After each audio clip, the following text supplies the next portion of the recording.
வணக்கம் நண்பர்களே, welcome to my channel let's play fantasy. இன்னைக்கு நம்ம என்ன மேட்சுக்கான ப்ரெடிக்ஷன் பார்க்க போறோம்னா ஆஸ்திரேலியா வெர்சஸ் இங்கிலாந்து மூணாவது ஓடிஐ மேட்சுக்கான ப்ரிவ்யூ தான் பார்க்க போறோம். அதுக்கு முன்னாடி நீங்க இன்னமும் நம்மளுடைய யூடியூப் சேனலை சப்ஸ்கிரைப் பண்ணலனா சப்ஸ்கிரைப் பண்ணிக்கோங்க, பக்கத்துல இருக்கக்கூடிய பெல் ஐகானை கிளிக் பண்ணிக்கோங்க. அப்போதான் நம்ம போடக்கூடிய வீடியோக்களை நீங்க உடனடியாக பார்க்க முடியும். அதே போல நீங்க வந்து நம்மளுடைய டெலிகிராம் சேனல்ல ஜாயின் பண்ணல அப்படின்னா மறக்காம ஜாயின் பண்ணிக்கோங்க. நண்பா, முக்கியமான அப்டேட் ப்ளஸ் ஃபைனல் டீம் எல்லாமே நம்மளுடைய டெலிகிராம் சேனல்ல தான் கொடுத்துட்டு இருக்கோம். ஸோ மறக்காம ஜாயின் பண்ணி சப்போர்ட் பண்ணுங்க.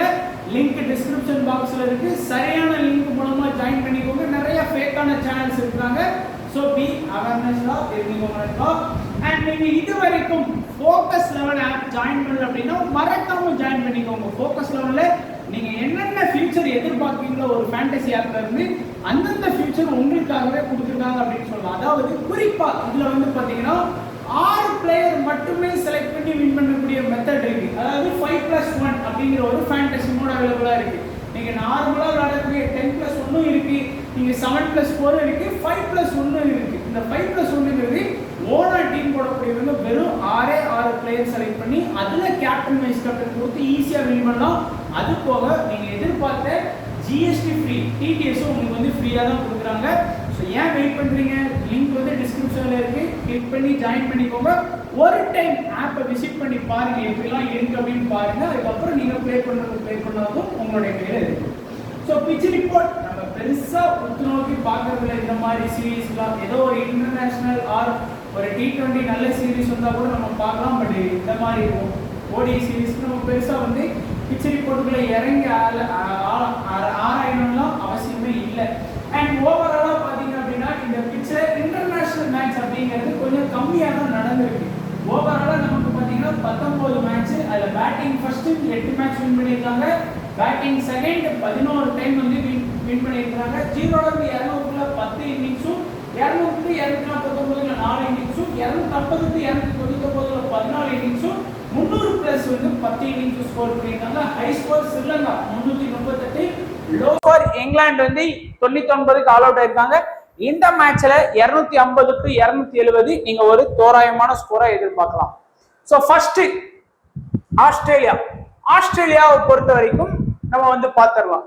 அதுக்கு முன்னாடி ரெண்டாவது ODI match, first ODI match வந்து நம்ம டீம் வந்து கேவலமான ஒரு லாஸ். ரெண்டாவது மேட்ச் நீங்க 4 மெம்பர் லீக் 10 கான்டெஸ்டா இருந்தாலும் சரி, 100 கான்டெஸ்ட் போட்டிருந்தாலும் அதுல 100மே நீங்க வின் பண்ணிருப்பீங்க, ஒரு கான்டெஸ்ட் கூட தோத்துருக்க மாட்டீங்க. ஏன்னா நம்மளுடைய Trump card big game changer அவ்வளவு பேரும் சூப்பரா பெர்ஃபார்ம் பண்ணாங்க. ஃபார் எக்ஸாம்பிள் பெத்தேல் அந்த டீம்ல இங்கிலாந்துல இருந்து நல்லா பெர்ஃபார்ம் பண்ணாங்க. எல்லாருமே விக்கெட் கீப்பர் ஆப்ஷன்ல பிலிப் சால்ட், நம்ம வந்து ஸ்மித் எடுத்தோம். ஏன்னா பிலிப் சால்ட்ல வந்து விக்கெட் கீப்பர் ஆப்ஷனே கிடையாது. நிறைய பேர் டபுள் ஆப்ஷன் இருக்கக்கூடிய ஸ்மித்தை விட்டுட்டு பிலிப் சால்ட்டை பிக் பண்ணாங்க. பட் நம்ம வந்து 49 ரன் அடிச்ச ஸ்மித் எடுத்திருந்தோம்.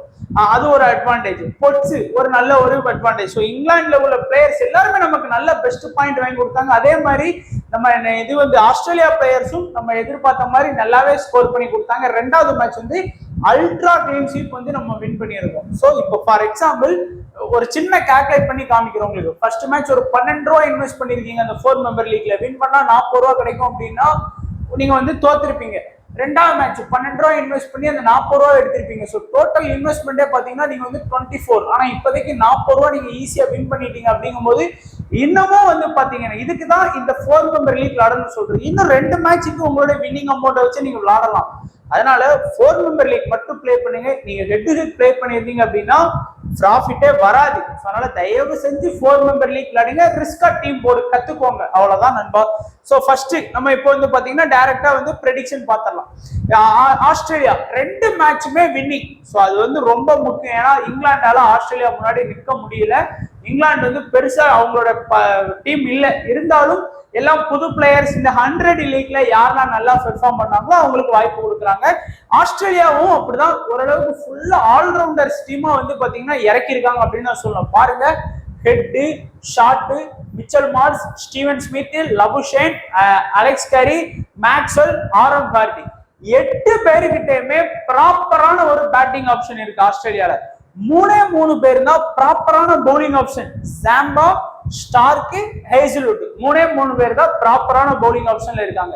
இந்த 8 பேர்ல வந்து பாத்தீங்கன்னா நீங்க யாருக்கு இம்பார்ட்டன்ஸ் கொடுக்கணும் அப்படின்னு கேட்டீங்கன்னா என்ன பொறுத்த வரைக்கும் எல்லா பிளேயர்ஸ்க்குமே டபுள் ஆப்ஷன் இருக்கான்னு ஃபர்ஸ்ட் பார்த்துக்கோங்க. அதுதான் ரொம்ப முக்கியம். நீங்க ஒன்லி பேட்டிங் பண்ணக்கூடிய பிளேயரை ஃபோக்கஸ் பண்ணீங்கன்னாலும் வேஸ்ட், ஒன்லி பவுலிங்க ஃபோக்கஸ் பண்ணாலும் வேஸ்ட். ரெண்டுமே கொஞ்சம் இதுல இல்லைன்னா அதுல பேட்டிங்ல ஒரு 10 பாயிண்ட், பவுலிங்ல ஒரு 25 பாயிண்ட், இல்ல பவுலிங்ல ஒரு 0 பாயிண்ட், பேட்டிங்ல ஒரு 40 பாயிண்ட், ஏதாச்சும் ஒன்ல பாயிண்ட் வாங்கி கொடுக்கக்கூடிய பிளேயர்ஸ் லிஸ்ட்ல பாத்தீங்க அப்படின்னா ஷார்ட்டுக்கு வந்து ஒரு டபுள் அட்வான்டேஜ் வந்து இருக்குது. அது பெரிய லெவல்ல அவருக்கு கிடையாது. ஏன்னா லாஸ்ட் மேட்ச் வந்து ஒரு ஓவர் மட்டும் தான் பவுல் பண்ணாரு. அது மட்டும் இல்லாம 3 ப்ராப்பரான பவுலிங் ஆப்ஷன். நீங்க ஒரு ப்ரெடிக்ஷன் வச்சுக்கோங்க. சும்மா ஒரு பாத்தீங்கன்னா ஒரு 30 ஓவர் பவுல் பண்றாங்க. மீதி இருக்கக்கூடிய 20 ஓவர் யார் பவுல் பண்ணுவோம் அப்படின்னு கேட்டீங்கன்னா அந்த இடத்த அதிகமா பூர்த்தி செய்யறது ஃபர்ஸ்ட் வந்து பாத்தீங்கன்னா மேக்ஸ்வெல் கிட்ட இருந்து நீங்க கண்டிப்பா வந்து நல்ல ஒரு இது எதிர்பார்க்கலாம். அதாவது ஓவர்ஸ் எதிர்பார்க்கலாம். ஆரன் ஹார்டி லாஸ்ட் மேட்ச்ல 8 ஓவர் பவுலிங் பண்ணி 2 விக்கெட், மேக்ஸ்வெல் 6 ஓவர் பவுலிங் பண்ணி 2 விக்கெட். சோ இந்த 2 பேர் வந்து பாத்தீங்கன்னா அதிகபட்சம் வந்து ஓவர் எடுப்பாங்க. மீதி வந்து பாத்தீங்கன்னா ஷார்ட்டும் வந்து அந்த 20 ஓவர்ல வந்து பங்கெடுப்பாரு. சோ மேக்ஸ்வெல், அடுத்து வந்து ஆரோன் ஹார்டி, அடுத்து வந்து பாத்தீங்கன்னா ஷார்ட். இந்த 3 பேர் சேர்ந்து தான் 20 ஓவர் பவுல் பண்ண போறாங்க. அப்படிங்கும் போது இந்த 3 பேருமே பேட்டிங் வாய்ப்பும் கிடைக்கும். ஷார்ட் ஓப்பனிங் ஆடுறாரு, மேக்ஸ்வெலுக்கு பேட்டிங் வாய்ப்பு கண்டிப்பா கிடைக்கும்.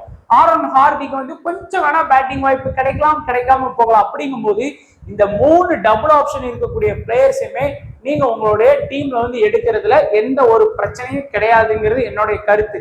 அதுக்கு அடுத்து வேணா நீங்க பேட்டிங் ஆப்ஷன்ல வேற யாரை ஃபோக்கஸ் பண்ணலாம்னு பாத்தீங்கன்னா ஹெட்டை மிஸ் பண்ணிடாதீங்க ஸ்மால் லீக்ல. ஃபார் எக்ஸாம்பிள் அவர் எப்படி பார்த்தாலும் ஒரு 2 ஓவர் பேட்டிங் 3 ஓவர் பேட்டிங் நின்னா கூட அந்த குறையாம ஒரு 29-30+ ரன் ஸ்கோர் பண்ணிடுறதுனால ஹெட்டை வந்து மிஸ் பண்ணிடாதீங்க. மிச்சல் மார்ஸ் லாஸ்ட் மேட்ச்ல கேம் சேஞ்சர் ஆப்ஷன்ல இடம் அவர் தான் கொடுத்திருந்தேன். யாரெல்லாம் ட்ரை பண்ணீங்கன்னு தெரியல, 60 ரன் வந்து பாத்தீங்கன்னா ஸ்கோர் பண்ணி கொடுத்தாரு. இன்னைக்கு மேட்ச்ல ஸ்டீவன் ஸ்மித்தை வந்து நீங்க கேம் சேஞ்சரா எடுக்கலாம். எப்படி வந்து லாஸ்ட் மேட்ச் மிச்சல் மார்ஸ் கொடுத்தோமோ அதே மாதிரி இன்னைக்கு வந்து ஸ்டீவன் ஸ்மித். ஏன்னா நீங்களே பார்த்திருப்பீங்க அவர்கிட்ட இருந்து ஒரு பெரிய ஸ்கோர் வரல. மேபி இந்த மேட்ச் அவரோட கம்பேக்ட் மேட்சா இருக்கும் நம்பி நம்ம ஒரு கேம் சேஞ்சர்ல ஸ்டீவன் ஸ்மித்தை வந்து இந்த மேட்ச்ல ட்ரை பண்ணலாம். லபுஷேன் நான் ஏற்கனவே சொன்னேன், பவுலிங் வந்து லாஸ்ட் மேட்ச் ஏன் பண்ணாரு அப்படின்னு கேட்டீங்கன்னா ஸ்பின்னுக்கு சாதகமா ஆயிருச்சு.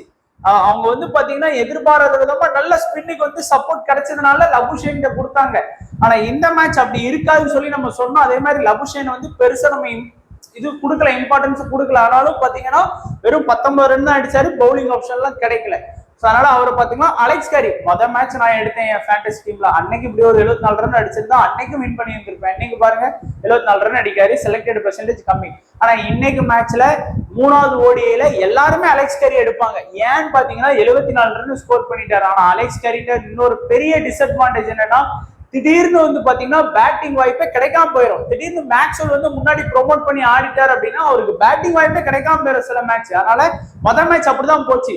அதனால அலெக்ஸ் கேரியை விட நீங்க ஸ்மித் ஆர் பிலிப் சால்ட் இன்னைக்கு மேட்ச்ல நம்ம இங்கிலாந்து ப்ரிவியூ வரும்போது நம்ம பார்ப்போம். ஸோ அலெக்ஸ் கேரிட்ட பெரிய டிஸ்அட்வான்டேஜ் இருக்கு. எந்த லெவலுக்கு அவரோட அட்வான்டேஜ் இருக்கோ அதே மாதிரி டிஸ்அட்வான்டேஜ் இருக்கு. ஸோ இப்போ டீம் செலெக்ஷன் பாத்தீங்கன்னா கண்டிப்பா இந்த 3 பவுலர்ஸ் எடுத்துருங்க. ஏன்னா அந்த 3 பேர் தான் ஆஸ்திரேலியாவோட மெயின் பவுலர்ஸ். சாம்பா சொன்ன மாதிரி பாருங்க பயங்கரமா விக்கெட் எடுக்கக்கூடிய ஸ்டார்க் லாஸ்ட் மேட்ச் வந்து 3 விக்கெட், ஹேசல்வுட் 2 விக்கெட். ஸோ இந்த 3 முக்கியமான பவுலர்ஸ் அவங்க தான் 30 ஓவர் கவர் பண்றாங்க ஆஸ்திரேலியாவுக்கு. மீதி இருக்கு. அப்போ நம்ம இந்த 3 பேரையும் கவர் பண்றோம் அப்படின்னா ஆஸ்திரேலியாவோட 50 ஓவரையும் ஆல்மோஸ்ட் நம்ம வந்து கவர் பண்றோம். அவங்க எத்தனை விக்கெட் எடுத்தாலும் நமக்கு அது ப்ராஃபிட்டபிள் போய் நிற்கும் அப்படிங்கிறது நம்ம என்னுடைய கருத்து. ஷார்ட்டை மிஸ் பண்றோம் அப்படின்னா வேணா உங்களுக்கு இதா இருக்கும். ஸோ 3+3 இந்த 3 பிளேயர் எடுத்தோம்னா 6 ஆச்சு. மீதி ஒரே ஒரு கேம் சேஞ்சர் ஆப்ஷன்ல வேணா நீங்க ஹெட் ஸ்டீவன் ஸ்மித்துக்கு பதிலா நீங்க வந்து போகலாம். அது உங்களுடைய விருப்பம். ஸோ கேப்டன் வைஸ் கேப்டன் எடுத்துக்கிட்டீங்கன்னா என்ன பொறுத்த வரைக்கும் கேப்டன் வைஸ் கேப்டன்ல டபுள் ஆப்ஷன் இருக்கக்கூடிய மேக்ஸ்வெலுக்கு வந்து ஒரு நல்ல கேப்டன் வைஸ் கேப்டன் போகலாம். ஜாம்பாக்கு வந்து ஒரு நல்ல கேப்டன் வைஸ் கேப்டன் ஆப்ஷன் போகலாம். அதே போல ஹெட்டுக்கு வந்து ஒரு கேப்டன் வைஸ் கேப்டன் ஆப்ஷன் போகலாம். ஸ்டார்க்கு வந்து ஒரு கேப்டன் வைஸ் கேப்டன் ஆப்ஷன் நீங்க போகலாம். உங்களுடைய ஸ்மால் லீக்கா இருந்தாலும் சரி, மினி லீக்கா இருந்தாலும் சரி, மெகா லீக்கா இருந்தாலும் சரி. அண்ட் இங்கிலாந்து தொடர்ந்து 2 மேட்சாவே வந்து பாத்தீங்கன்னா அவங்களுடைய ஹோம் கிரவுண்ட்ல தோத்துட்டு இருக்காங்க. ரீசன்ட் அவங்க கிட்ட சரியான ஒரு பவுலிங் வந்து இல்ல. பேட்டிங் நிறைய பேர் வச்சிருக்காங்க. Philip Salt, Duckett, Will Jacks, Harry Brook, Smith, Livingstone, பெத் 7 ப்ராப்பரான பேட்டிங் லைனை வச்சிருந்தோம். அவங்களால பெருசா ஸ்கோர் பண்ண முடியல. அவர் ஈஸியாவே விக்கெட் விட்டுருக்காங்க. இதுல வந்து இந்த வில் ஜாக்கு ஹாரி ப்ரூக்லாம் இன்னும் நல்லா ஆடி கொடுக்கணும். லாஸ்ட் மேட்ச் ஆடி இருந்தா வின் பண்ணியிருக்க வாய்ப்பு இருந்திருக்கும், பட் அவங்க மிஸ் பண்ணிட்டாங்க. பட் நம்ம ஃபேண்டசியை பொறுத்த வரைக்கும் டபுள் ஆப்ஷன் யாருக்கெல்லாம் இருக்குன்னு பாத்தீங்கன்னா, நான் ஏற்கனவே சொன்னேன், பெத்தேல் வந்து ஒரு நல்ல கேம் சேஞ்சர் ஆப்ஷன். மினிமம் ஒரு கன்சிஸ்டன்சியா ஒரு ரன் அடிக்கிறாரு. இந்த 35-25 பெரிய ஸ்கோர் மாதிரி தெரியாது நமக்கு, ஆனா அதோட வேல்யூ வந்து அதிகம். ஏன்னா இந்த ஒரு விக்கெட் அப்படிங்கிறது 35 கூட ஒரு 25 பாயிண்ட் சேரும் போது அதோட மதிப்பு வந்து பாத்தீங்கன்னா நிறைய போயிடும், இன்க்ரீஸ் பண்ணி நிறைய வாங்கி கொடுத்துருவாரு. 70 பாயிண்ட் இந்த மேட்ச் பாருங்க, 25 பிளஸ் 2 விக்கெட்டுக்கு ஒரு 50 பாயிண்ட்ங்கும் போது கூட 75 பாயிண்ட். ஸோ இது துறை அவர் 99 பிளஸ் பாயிண்ட் வாங்கி கொடுத்தாரு. அந்த 6 4 அடிச்சது, விக்கெட்ல பிளேயிங் லெவல்ல இருந்தது எல்லாம் சேர்த்து தோராயமா ஒரு 75 பாயிண்ட் நம்ம கண் போடுறோம். அப்படிங்கும் போது ஆவரேஜா 70 பாயிண்ட் வாங்கி கொடுக்கறதுல பெருசு. பெத்தெல்லாம் யாருமே போக்கஸ் பண்ண மாட்டேங்கிறாங்க, எல்லாருமே வில் ஜாக்கு ஹாரி ப்ரூக் இந்த மாதிரி தான் போக்கஸ் பண்றாங்க. ஸோ அதனால பெத்தேல் லிவிங்ஸ்டோன் நல்ல ஆப்ஷன் தான். தொடர்ந்து 2 மேட்ச் ஃபிளாப்பான ரிசல்ட் கொடுத்திருந்தாலுமே லிவிங்ஸ்டோனை வந்து மிஸ் பண்ணாதீங்க. ஏன்னா பேட்டிங் பிளஸ் பவுலிங் பேக்கப் இருக்கு. அதே போல வில் ஜாக்கு கிட்டையும் அந்த பேட்டிங் பிளஸ் பவுலிங் பேக்கப் இருக்கிறதுனால நீங்க இம்பார்ட்டன்ஸ் கொடுக்கறதா இருந்தா நீங்க தாராளமா இம்பார்ட்டன்ஸ் கொடுக்கலாம். பட் அதுக்கு ஒரு பியூர் பவுலிங் ஆப்ஷன் கூட நீங்க போகலாம்.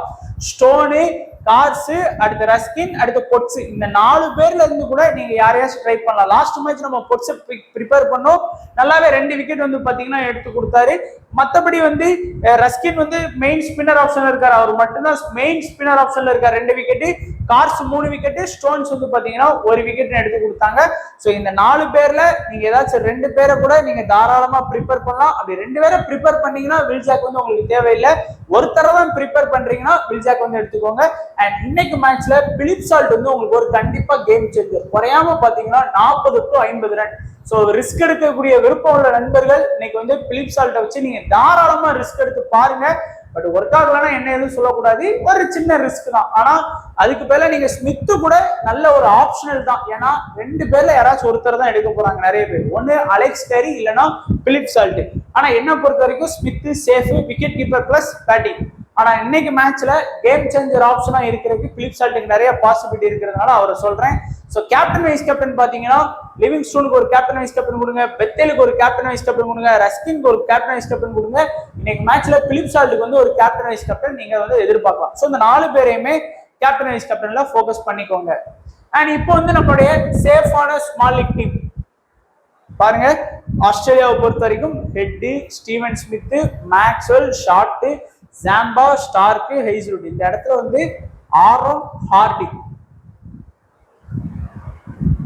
ஹார்டியை வந்து உங்களுடைய விருப்பம், ஷார்ட்டா ஹார்டியாங்கிறத நீங்க சூஸ் பண்ணிக்கலாம். நிறைய பேர் வந்து பாத்தீங்கன்னா ஸ்டீவன் ஸ்மித் இடத்துல தான் ஹார்டியை ப்ரிப்பேர் பண்ணுவாங்க. அதாவது ஷார்ட்டையும் வச்சிருப்பாங்க, ஆரோன் ஹார்டியும் வச்சிருப்பாங்க, ஸ்டீவன் ஸ்மித்தை வச்சிருக்க மாட்டாங்க. அந்த இடத்துல லபுஷேனை கூட எடுக்கலாம். அது எனக்கு தெரிஞ்சு இன்னைக்கு வந்து ஸ்டீவன் ஸ்மித் மேபி ஒரு கேம் சேஞ்சரோ அப்படிங்கிற மாதிரி தோணுது. இல்லைன்னா பிலிப் சால்ட் வந்து ஒரு கேம் சேஞ்சரா இருக்கலாம் அப்படின்னு தோணுது. அதனாலதான் நான் கொடுத்துருக்கேன் பாருங்க, Steve Smith, Philip Salt, Matthew Short, M Potts. So இது என்னோட ஆப்ஷன் படி இவங்க வர்றதுக்கு வாய்ப்பு இருக்கு. லாஸ்ட் மேட்ச்ல 4 கொடுத்தது 3 இது பாஸ் ஆயிருச்சு. எனக்கு சந்தோஷம். ரொம்ப நாளைக்கு அப்புறம் ப்ரெடிக்ஷன் ஒர்க் ஆயிட்டு கொஞ்சம், அதனால ட்ரை பண்ண எல்லாருமே வின் பண்ணிருப்பீங்க நினைக்கிறேன். இங்கிலாண்டை பொறுத்த வரைக்கும் லிவிங்ஸ்டோன், பெத்தேல், பொட்ஸ், ஸ்மித். இந்த இடத்துல பிலிப் சால்ட் வந்து கேம் சேஞ்சர் ஆப்ஷன். ஸ்மால் லீக்கை பொறுத்த வரைக்கும் கேப்டன் வைஸ் கேப்டன் வந்து Maxwell batting plus polling option, Livingstone batting plus polling option, Zampa minimum 2 wicket guarantee, head திடீர்னு அந்த 150 170 டே சிக்கிச்சுன்னா கொண்டுருவாரு. ஏன்னா இங்கிலாந்து பவுலிங் வந்து இன்டர்நேஷனல் லெவலுக்கு ஸ்டாண்டர்டான பவுலிங் கிடையாது, எல்லாருமே எக்ஸ்பீரியன்ஸ் பவுலர்ஸ் கிடையாது. அதனால ஹெட்டை வந்து கேப்டன் வைஸ் கேப்டனா கொடுத்துருக்கேன். ஸோ இந்த 4 பேரையுமே ஸ்மால் லீக்ல கேப்டன் வைஸ் கேப்டனா ஃபோக்கஸ் பண்ணுங்க. இந்த 4 பேரையும் கேம் சேஞ்சர் ஆப்ஷனா யூஸ் பண்ணுங்க, கண்டிப்பா வின் பண்ணுவோம் நம்புறோம். ஸோ 2வது ஓடிஐ மேட்ச் பயங்கரமான ஒரு கிளீன் ஷீட். ஸோ 3வது மேட்சும் அதுல இருந்து ஒரு சில பிளேயர்ஸ் சேஞ்ச் பண்ணி நம்ம டீம்ல இருந்து தான் சேஞ்ச் பண்ணணுமே தவிர அடுத்த போட்டதை வச்சு நீங்க போடாதீங்க. அதாவது இன்னும் நிறைய பேர் என்ன தப்பு பண்றாங்க அப்படின்னா, ஒரு சின்ன ஒரு இது மாதிரிதான், தப்பா எடுத்துக்காதீங்க. இப்போ மேட்ச் 1வது மேட்ச் வந்து பாத்தீங்கன்னா ஒருத்தங்க வந்து இப்போ வந்து ஃபார் எக்ஸாம்பிள் வந்து ஒரு ஹிந்திக்காரன் சேனலை பார்த்து டீம் போட்டிருப்பாங்க. அவன் வந்து பாத்தீங்கன்னா ஹிந்திக்காரன், இது வந்து நம்ம தமிழ் சேனல் வச்சுக்கோங்க, let's play channel Tamil channel, இது ஹிந்தி சேனல். ஃபர்ஸ்ட் மேட்ச் வந்து அவனை வந்து பாத்தீங்கன்னா என்னோட டீமை போட்டிருப்பாங்க, அதாவது என்னோட ஃபைனல் டீம் அப்படி காப்பி பண்ணி போட்டிருப்பாங்க, லாஸ் ஆயிருப்பாங்க. ஆனா அந்த ஹிந்திக்காரன் வின் பண்ணியிருப்பான். மேட்ச் 2 அதாவது சரி ஹிந்திக்காரன் தான் ஃபர்ஸ்ட் மேட்ச் வின் பண்ணிட்டானே, 2வது மேட்ச் வின்னிங் கொடுப்பான்னு சொல்லி ரெண்டாவது மேட்ச் வந்து அவன் டீமை போட்டிருப்பீங்க, என் டீம் வந்து கிளீன் ஷீட். அப்போ மூணாவது மேட்ச் என்ன பண்ணுவீங்க அப்படின்னா, சரி நம்ம இவருக்கு ப்ரோ டீம் தான் வின் ஆயிட்டல, அப்போ இந்த மேட்ச் வின் ஆயிரும் சொல்லி என்னோட டீமை போடுவீங்க. ஆனா ஹிந்திக்காரன் டீம் வந்து வின் ஆயிரும். எதுக்கு சொல்றேன்னா, மாத்தி மாத்தி போட்டீங்கன்னா உங்களுக்கு ஒண்ணுமே இருக்காது. ஸோ இழந்துதான் போவீங்க எல்லாத்தையும். ஸோ என் டீமையும் நீங்க போட தேவையில்லை, அவன் டீமையும் போட தேவையில்லை. ரெண்டு பேருக்கிட்ட இருந்தும் ஒரு சில ஐடியாஸ் எடுத்துக்கலாம். நான் டீம் வந்து ரொம்ப சீக்கிரமா கொடுத்துட்டேன். ஒரு குறையாம ஒரு 15 நிமிஷத்துக்கு முன்னாடி கொடுத்தாச்சு. இனிமே எல்லாமே அப்படி கொடுத்துட்றேன். அதுல இருந்து ஒரு சில பிளேயர்ஸ் சேஞ்ச் பண்ணுங்க. இல்ல தமிழ்ல இன்னும் நிறைய பெஸ்டா கொடுக்குற சேனல்ஸ் எல்லாம் இருக்காங்க, இல்லைன்னு சொல்ல. அவங்ககிட்ட இருந்து நீங்க ஒரு சில பிளேயர்ஸ் வேணா எடுத்து மாத்தி சேஞ்ச் பண்ணி பிளே பண்ணீங்கன்னா இன்னமும் உங்களுடைய வின்னிங்க குறையாம ஒரு 10% இன்க்ரீஸ் பண்ணி கொடுக்கும். ஸோ அதை வந்து பயன்படுத்திக்கோங்க. இப்படி மாத்தி மாத்தி போனீங்கன்னா இங்க பெஸ்டா இருக்கும், அங்க பெஸ்டா இருந்த மாதிரி தெரியும், அங்க யூஸ் பண்ணா தோத்து போயிடும். இதுதான் நிறைய பேர் பண்ணக்கூடிய பெரிய மிஸ்டேக். ஸோ அதை பண்ணாதீங்க நண்பா. ஸோ வீடியோ பார்த்த எல்லா நண்பர்களுக்கும் நன்றி, வணக்கம். தேங்க்ஸ் ஃபார் வாட்சிங் நண்பா.